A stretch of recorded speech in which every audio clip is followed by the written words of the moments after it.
नमस्कार। दोपहर समाचार में आपका स्वागत है।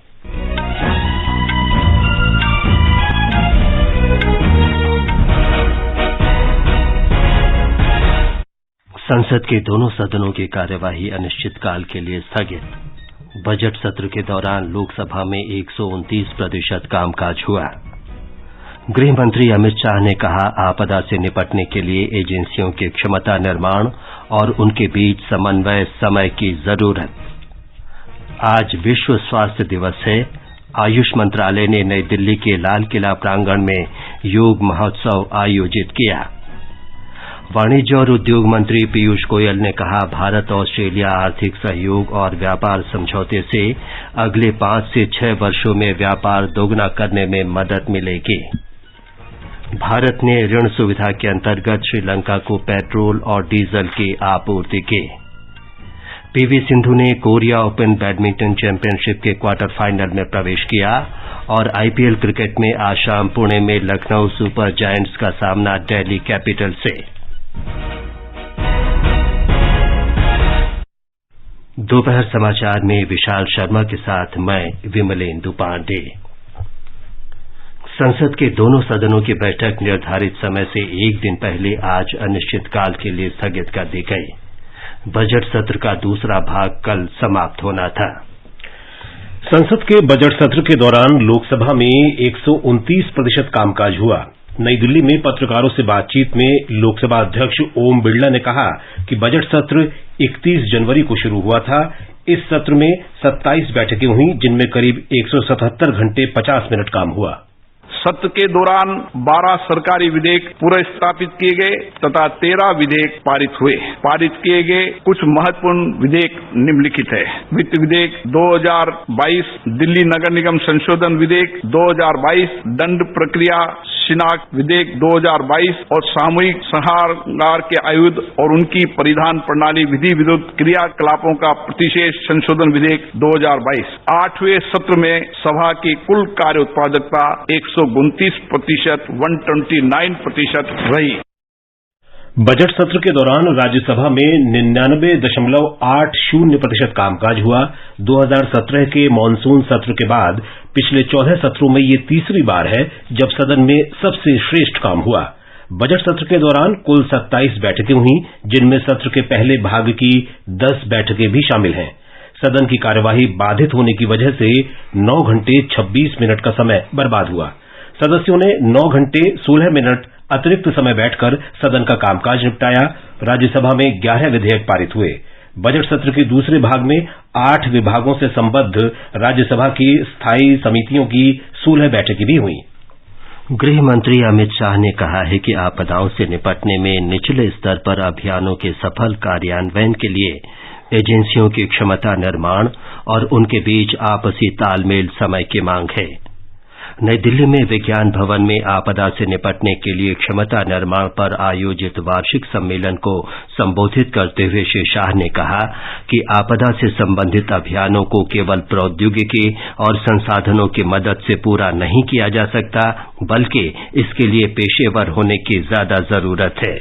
सिर्फ साधनों से या रिसर्च पेपर से आपदा मोचन का काम हो जाएगा, ऐसी किसी की अगर मान्यता है तो वो ठीक नहीं है। ये काम को नीचे तक जिन्होंने पहुंचाना है उनकी कैपेसिटी बिल्डिंग, क्योंकि बहुत सारी एजेंसियों ने मिलकर साथ में काम करना है। एक दूसरे की भूमिका के लिए स्पष्टता और एक दूसरे की भूमिका को अगर कहीं गैप आता है तो वो गैप को भरने की स्वयं स्फूर्त सिद्धता हासिल करे बगैर आपदा मोचन का काम नीचे तक ढंग से नहीं हो सकता है। और इस प्रकार की एक्सरसाइज से ही राज्यों के साथ, जिलों के साथ और नीचे गांव तक एक आपसी समन्वय का निर्माण होता है। श्री शाह ने कहा कि प्रौद्योगिकी के माध्यम से आपदाओं के बारे में लोगों तक अग्रिम सूचना पहुंचाई जा रही है। उन्होंने बताया कि अब तक राज्य आपदा मोचन बलों के 21,000 कर्मियों को प्रशिक्षण दिया जा चुका है। रक्षा मंत्री राजनाथ सिंह ने भारत को रक्षा विनिर्माण केंद्र के रूप में विकसित करने के लिए आज नई दिल्ली में तीसरी सकारात्मक स्वदेशीकरण सूची जारी की। इस सूची में जटिल उपकरणों और प्रणालियों सहित 100 से अधिक साजो सामान शामिल हैं जिन्हें अगले 5 वर्षों में विकसित और अनुबंध पर तैयार किया जाएगा। इस अवसर पर रक्षा मंत्री ने कहा कि तीसरी सूची का जारी होना रक्षा विनिर्माण के क्षेत्र में आत्मनिर्भर बनने की दिशा में एक महत्वपूर्ण कदम है। उन्होंने इस बात पर प्रसन्नता व्यक्त की कि पहली और दूसरी स्वदेशीकरण सूचियों के आधार पर अब तक लगभग 54,000 करोड़ रुपए का अनुबंध किया गया है और इसके अगले 5 से 7 वर्ष में 4,50,000 करोड़ रुपए तक पहुंचने की आशा है। तीसरी सूची में सेंसर, हथियार, गोला बारूद, रॉकेट, नौसेना के लिए हेलीकॉप्टर, गश्ती जहाज, पोतरोधी मिसाइल और विकिरण रोधी मिसाइल जैसे रक्षा उपकरण शामिल किए गए हैं। ये समाचार हमारी वेबसाइट newsonair.com/hindi और हमारे mobile app news on AIR पर भी उपलब्ध हैं। सुनो ना, हाँ? सोच रहा हूँ अपना बिजनेस क्यों न बढ़ा लूं। तो रोका किसने है? हाँ? रोका तो किसी ने नहीं, पर समझ नहीं आ रहा कि मदद किससे मांगूं। मुझसे। तुमसे? तो अच्छा बताओ फिर। आकाशवाणी है ना, मैंने सुना है उसका नेटवर्क देश भर में फैला है। पर उससे मेरा क्या फायदा? देखो, फायदा है, जिस शहर में चाहो विज्ञापन की मदद से उपभोक्ताओं तक पहुंच जाओ। पर अब ये भी तो बता दो कि आकाशवाणी से संपर्क कैसे करूं? बहुत आसान है, मैं बताती हूँ। नंबर नोट करो, 870-001-4242। ओ 870-001-4242। हाँ। लो अभी फोन लगाता हूँ 870-001-4242 पर।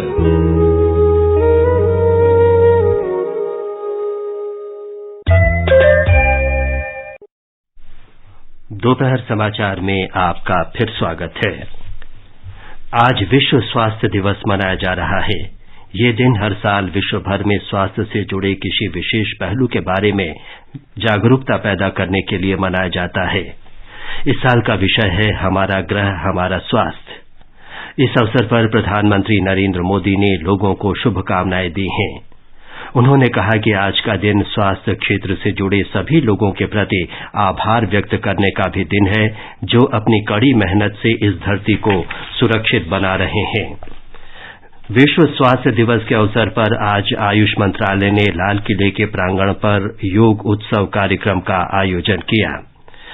इस उत्सव में शामिल हुए राजदूतों और प्रतिभागियों में से कुछ ने आकाशवाणी से विशेष बातचीत की। पेश है ये रिपोर्ट।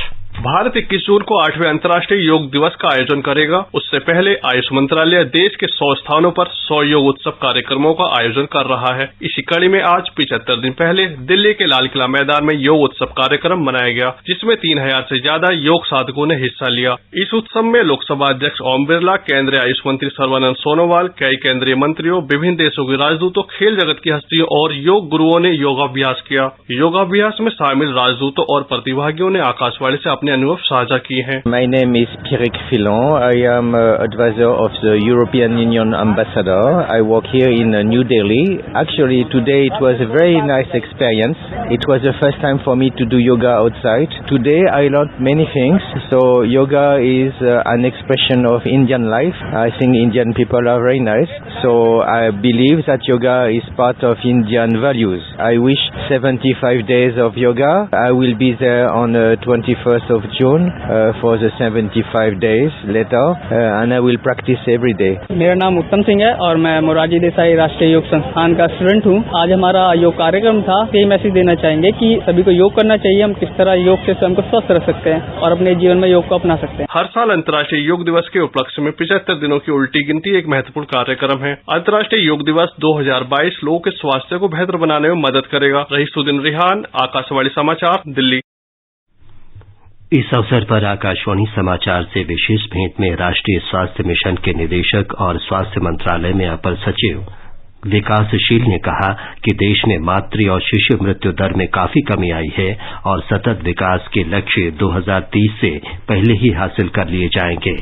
माननीय प्रधानमंत्री जी के कुशल नेतृत्व में वर्ष 2017 में राष्ट्रीय स्वास्थ्य नीति जारी की गई थी, जिसके अंतर्गत ये लक्ष्य किया गया था कि हम देश में यूनिवर्सल हेल्थ कवरेज यानी सार्वभौमिक स्वास्थ्य सुविधाएं विकसित करेंगे। संचारी रोगों का उन्मूलन करेंगे, गैर संचारी रोगों के प्रभाव में कमी लाएंगे। और इस परिकल्पना को पूरा करने के लिए सरकार ने 2018 में आयुष्मान भारत लॉन्च किया, जिसके अंतर्गत 14 अप्रैल 2018 को हेल्थ एंड वेलनेस सेंटर्स के कार्यक्रम की शुरुआत की गई। छत्तीसगढ़ के जांगला में पहला हेल्थ एंड वेलनेस सेंटर उद्घाटित किया गया। गरीबी रेखा से नीचे जीवन यापन करने वाले करीब 10 करोड़ से अधिक परिवारों को कैटास्ट्रोफिक हेल्थ एक्सपेंडिचर से सुरक्षित करने की दृष्टि से प्रधानमंत्री जन आरोग्य योजना भी प्रारंभ की गई, जो कि आयुष्मान भारत का एक दूसरा पहलू है। प्रधानमंत्री नरेंद्र मोदी ने जम्मू कश्मीर के लोगों के लिए कल्याणकारी पहल करते हुए आयुष्मान भारत प्रधानमंत्री जन आरोग्य योजना की शुरुआत की। केंद्र की मदद से जम्मू कश्मीर सरकार ने सेहत योजना को लागू करने में सराहनीय काम किया है और समाज के हर वर्ग तक इस योजना का लाभ पहुंचाया है। ब्यौरा हमारे संवाददाता से। ये योजना अस्पताल में भर्ती होने से प्रथम 3 दिनों तक और निदान व दवाओं सहित अस्पतालों में भर्ती होने के 15 दिनों तक के खर्चे को कवर करती है। राज्य स्वास्थ्य एजेंसी की एक पहल गांव-गांव आयुष्मान के अंतर्गत लाभार्थियों को लाभ पहुंचाने का प्रयास करती है, जो अंतिम मील तक के गांव में रहते हैं और प्रतिकूल मौसम के कारण दुनिया के बाकी हिस्सों से कटे रहते हैं। योजना के तहत सभी पात्र लाभार्थियों का परेशानी मुक्त पंजीकरण सुनिश्चित करने के लिए राज्य स्वास्थ्य एजेंसी ने प्रदेश में 8,000 से अधिक सामान्य सेवा केंद्रों का एक नेटवर्क स्थापित किया है। पंचायती राज संस्थाओं के प्रतिनिधियों और आशा कार्यकर्ताओं के सहयोग से जमीनी स्तर पर 100% पंजीकरण और जागरूकता गतिविधियों को सुनिश्चित करने के लिए गांवों में वर्चुअल लर्निंग एनवायरनमेंट केंद्र भी स्थापित किए जा रहे हैं। उपराज्यपाल मनोज सिन्हा ने कहा है कि उनकी सरकार जम्मू कश्मीर में सभी नागरिकों को सर्वोत्तम स्वास्थ्य सुविधाएं प्रदान करने के लिए प्रतिबद्ध है। आकाशवाणी समाचार के लिए श्रीनगर से मैं सुनील कौल। स्वास्थ्य मंत्री मनसुख मांडविया ने कहा है कि देश में 85% से अधिक वयस्क आबादी का पूर्ण टीकाकरण हो चुका है। श्री मांडविया ने कहा कि महामारी के खिलाफ भारत की लड़ाई दिन प्रतिदिन मजबूत होती जा रही है। उन्होंने कहा कि राष्ट्रव्यापी टीकाकरण अभियान के तहत अब तक देश में 185 करोड़ से अधिक टीके लगाए जा चुके हैं। श्री मांडविया ने कहा कि 12 से 14 वर्ष की आयु के 2 करोड़ से अधिक किशोरों को कोविड टीके की पहली डोज दी जा चुकी है। स्वास्थ्य मंत्रालय ने कहा है कि कल 15,37,000 से अधिक टीके लगाए गए। पिछले 24 घंटों में 1,033 लोगों में संक्रमण की पुष्टि हुई और 1,222 लोग संक्रमण से ठीक हुए। देश में इस समय कुल 11,639 लोग उपचाराधीन हैं। स्वस्थ होने की दर 98.76% है। सड़क परिवहन और राजमार्ग मंत्रालय ने मोटर वाहनों की अनिवार्य फिटनेस परीक्षण स्वचालित जांच केंद्रों से कराने संबंधी अधिसूचना जारी कर दी है। मंत्रालय ने कहा है कि भारी मालवाहक और यात्री मोटर वाहनों के लिए अगले साल 1 अप्रैल से स्वचालित परीक्षण केंद्रों से फिटनेस प्रमाण पत्र लेना अनिवार्य होगा। मध्यम श्रेणी के मालवाहक और यात्री वाहनों तथा हल्के मोटर वाहनों के लिए ये व्यवस्था 1 जून 2024 से प्रभावी होगी। बिहार विधान परिषद की 24 सीटों के लिए हुए चुनाव में अब तक 14 सीटों के परिणाम घोषित किए जा चुके हैं। एनडीए ने 24 में से 10 सीटों पर जीत दर्ज की है। भारतीय जनता पार्टी ने 6, जनता दल यूनाइटेड ने 3 और लोक जनशक्ति पार्टी पारस ने 1 सीट जीती है। राष्ट्रीय जनता दल ने 2 सीटों पर जीत हासिल की, जबकि छपरा और नवादा सीटों से 2 निर्दलीय उम्मीदवारों ने जीत हासिल की। 10 सीटों पर मतगणना चल रही है। एनडीए 4 सीटों पर, राष्ट्रीय जनता दल 3 सीटों पर और कांग्रेस 1 सीट पर आगे चल रही है। भाजपा और जनता दल यूनाइटेड ने मिलकर, जबकि राष्ट्रीय जनता दल और कांग्रेस ने अलग अलग चुनाव लड़ा। 75 सदस्यीय उच्च सदन में 24 सदस्यों का कार्यकाल पिछले साल जुलाई में समाप्त हो गया था, लेकिन कोविड महामारी के कारण चुनाव स्थगित करना पड़ा था। आगे बढ़ने से पहले मुख्य समाचारों पर एक नजर। संसद के दोनों सदनों की कार्यवाही अनिश्चितकाल के लिए स्थगित। बजट सत्र के दौरान लोकसभा में 129% कामकाज हुआ। गृह मंत्री अमित शाह ने कहा, आपदा से निपटने के लिए एजेंसियों के क्षमता निर्माण और उनके बीच समन्वय समय की जरूरत। आज विश्व स्वास्थ्य दिवस है। आयुष मंत्रालय ने नई दिल्ली के लाल किला प्रांगण में योग महोत्सव आयोजित किया वाणिज्य और उद्योग मंत्री पीयूष गोयल ने कहा, भारत ऑस्ट्रेलिया आर्थिक सहयोग और व्यापार समझौते से अगले 5 से 6 वर्ष में व्यापार दोगुना करने में मदद मिलेगी। भारत ने ऋण सुविधा के अंतर्गत श्रीलंका को पेट्रोल और डीजल की आपूर्ति की। पीवी सिंधु ने कोरिया ओपन बैडमिंटन चैंपियनशिप के क्वार्टर फाइनल में प्रवेश किया और आईपीएल क्रिकेट में आज शाम पुणे में लखनऊ सुपर जायंट्स का सामना दिल्ली कैपिटल्स से। वाणिज्य और उद्योग मंत्री पीयूष गोयल ने कहा है कि भारत और ऑस्ट्रेलिया के बीच आर्थिक सहयोग और व्यापार समझौता अगले 5 से 6 वर्षों में द्विपक्षीय व्यापार को दोगुना करने में मदद करेगा। ऑस्ट्रेलियाई व्यापार परिषद द्वारा आयोजित एक कार्यक्रम को संबोधित करते हुए श्री गोयल ने कहा कि दोनों देशों को द्विपक्षीय व्यापार वर्ष 2030 तक $100 अरब करने के प्रयास करने चाहिए। उन्होंने दोनों देशों के बीच विज्ञान और प्रौद्योगिकी तथा अनुसंधान और शिक्षा के क्षेत्र में अधिकतम सहयोग की आवश्यकता पर बल दिया। भारतीय जनता पार्टी के अध्यक्ष जगत प्रकाश नड्डा ने कल नई दिल्ली में पार्टी मुख्यालय में यूरोपीय संघ सहित 13 देशों के राजदूतों के साथ बातचीत की।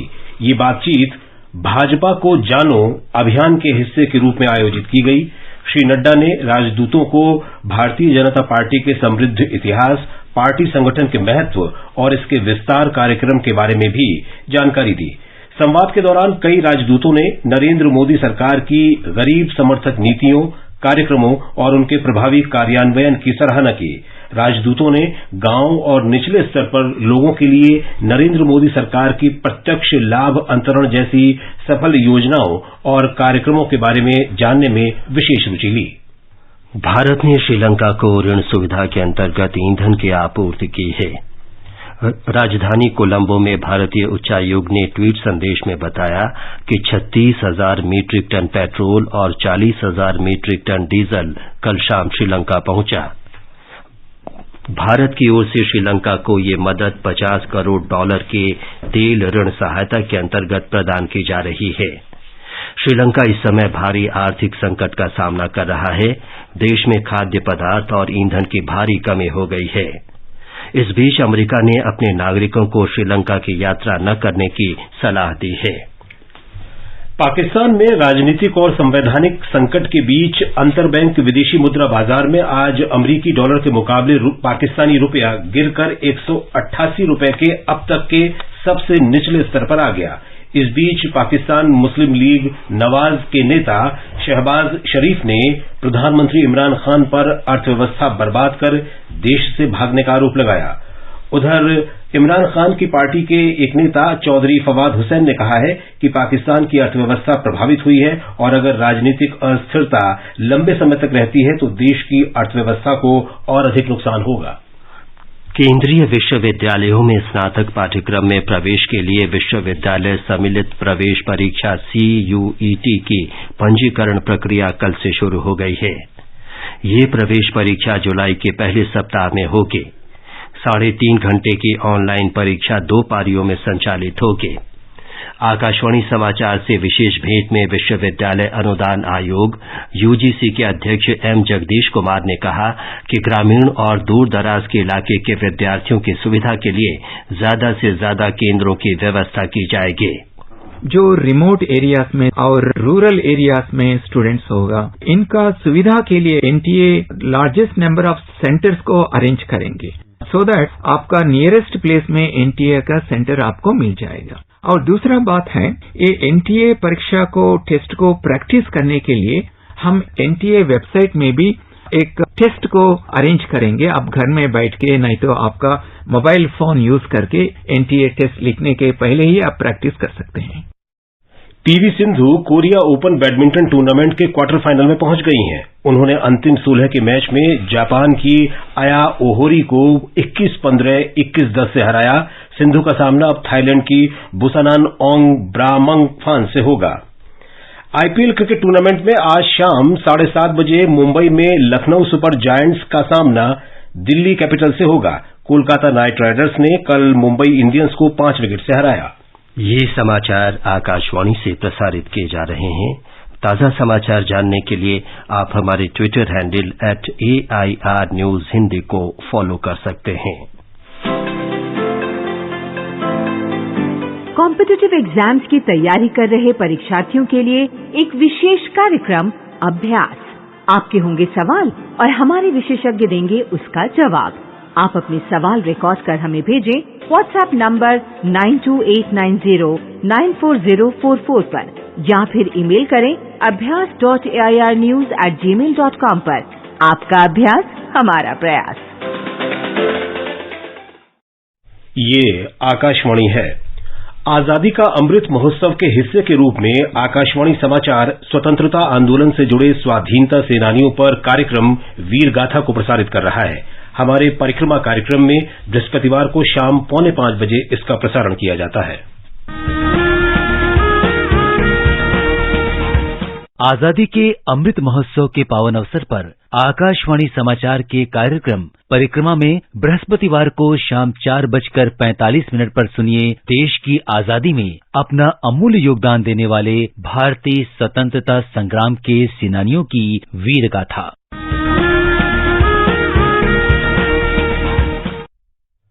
आजादी का अमृत महोत्सव के अंतर्गत आइए अब सुनते हैं आकाशवाणी की विशेष प्रस्तुति आजादी का सफर। आजादी का अमृत महोत्सव।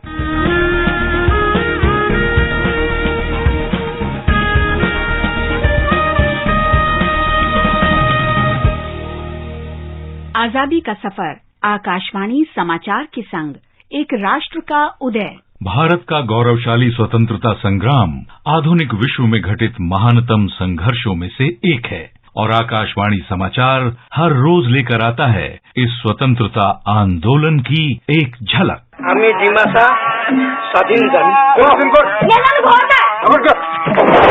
आज हम असम की स्वतंत्रता सेनानी जोया थाउसेन का स्मरण कर रहे हैं, जो 1944 में 7 अप्रैल को शहीद हुई थीं। उन्होंने ब्रिटिश साम्राज्यवाद का मुकाबला करने के लिए क्रांतिकारी दिमासा सेना का गठन किया था। थाउसेन का जन्म असम के उत्तरी कछार में 1925 में हुआ था। वे दिमासा जनजातीय समुदाय से थीं। द्वितीय विश्व युद्ध के दौरान दिमासा जनजातीय क्षेत्र से अंग्रेज सरकार के युद्ध कोष संग्रह करने का उन्होंने खुला विरोध किया। 1944 में मात्र 19 वर्ष की आयु में उन्होंने सशस्त्र कार्यकर्ताओं की क्रांतिकारी दिमासा सेना बनाई।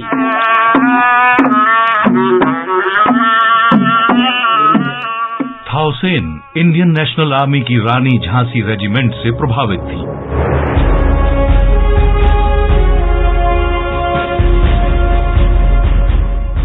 जब इंडियन नेशनल आर्मी की टुकड़ी कोहिमा पहुंचने वाली थी, थाउसेन मित्र देशों की सेना के विरुद्ध संघर्ष में इंडियन नेशनल आर्मी में शामिल होने की उम्मीद लिए अपने 54 सहयोगियों के साथ कोहिमा की तरफ चल पड़ी। दुर्भाग्य से 7 अप्रैल 1944 को कोहिमा के निकट दिमासा की सशस्त्र सेना की मुठभेड़ ब्रिटेन के नेतृत्व में सहयोगी सेना से हो गई। जोया सहित दिमासा के सभी 54 सदस्यों को आईएनए में शामिल होने का उनका सपना पूरा होने से पहले ही मुठभेड़ स्थल पर मार दिया गया। इन महान शहीदों को हमारा नमन।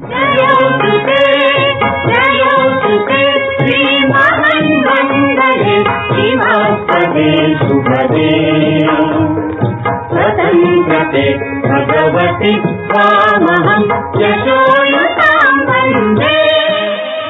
आज हम महान भारतीय अन्वेषक शंकर अबाजी भिसे का भी स्मरण कर रहे हैं, जिनका निधन 1935 में 7 अप्रैल को हुआ था। 29 अप्रैल 1867 को मुंबई में जन्मे भिसे की बचपन से ही विज्ञान में गहरी रुचि थी। 14 वर्ष की उम्र में उन्होंने घर में ही एक छोटा उपकरण बनाया जिससे कोयला गैस बनाई जा सकती थी। उन्होंने बॉम्बे में एक वैज्ञानिक क्लब की शुरुआत की और विविध कला प्रकाश नाम से मराठी में एक विज्ञान पत्रिका का प्रकाशन भी शुरू किया। इस पत्रिका के जरिए उन्होंने आम लोगों तक विज्ञान का महत्व संप्रेषित किया। सन 1893 में बड़ौदा के सयाजी राव गायकवाड़ के सहयोग से इंग्लैंड में अपने आविष्कारों के प्रदर्शन का उन्हें प्रस्ताव मिला, जिसे उन्होंने स्वीकार कर लिया। दादा भाई नौरोजी और गोपाल कृष्ण गोखले ने भी उनके काम में रुचि ली।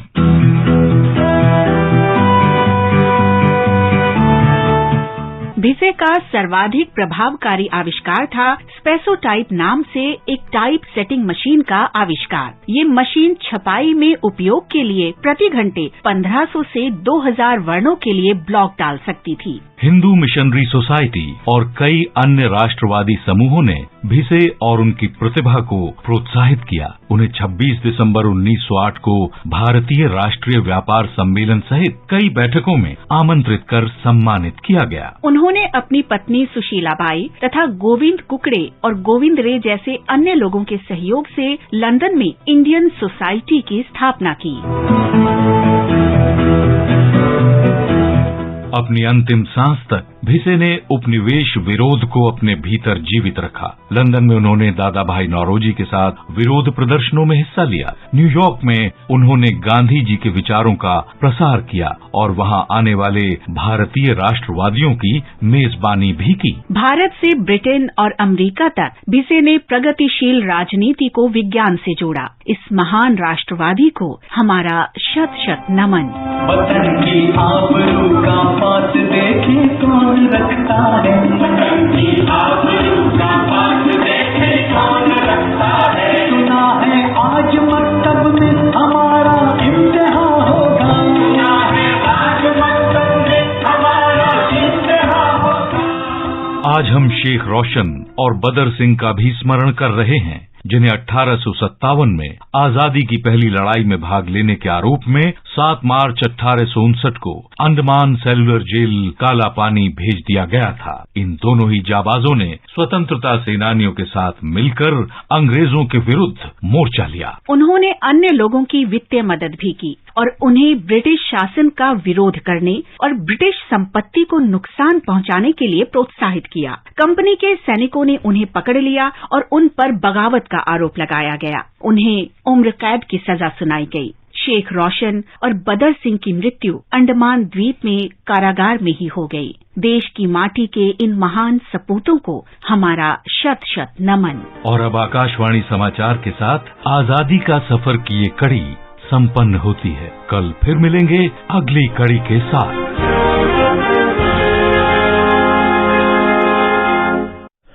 और अब आज का संस्कृति संदेश समर्पित है प्रख्यात सितार वादक पंडित रविशंकर को।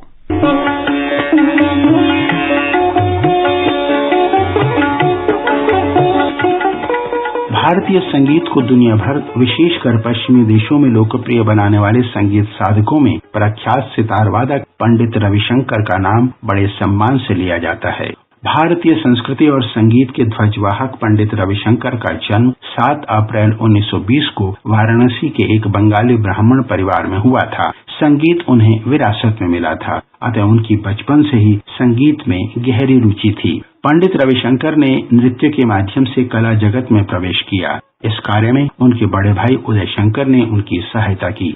1949 से 1956 तक उन्होंने ऑल इंडिया रेडियो में बतौर संगीत निर्देशक काम किया। पंडित रविशंकर की कला ही थी जिसकी वजह से लंदन के सिम्फनी ऑर्केस्ट्रा और न्यूयॉर्क के फिल हार्मोनिक एंड्रे प्रेविन तथा जुबिन मेहता जैसे संगीतकारों के साथ मिलकर कुछ बेहद आकर्षक धुनों की रचना की। ये धुनें आज भी संगीत की एक अमूल्य धरोहर के रूप में गिनी जाती हैं।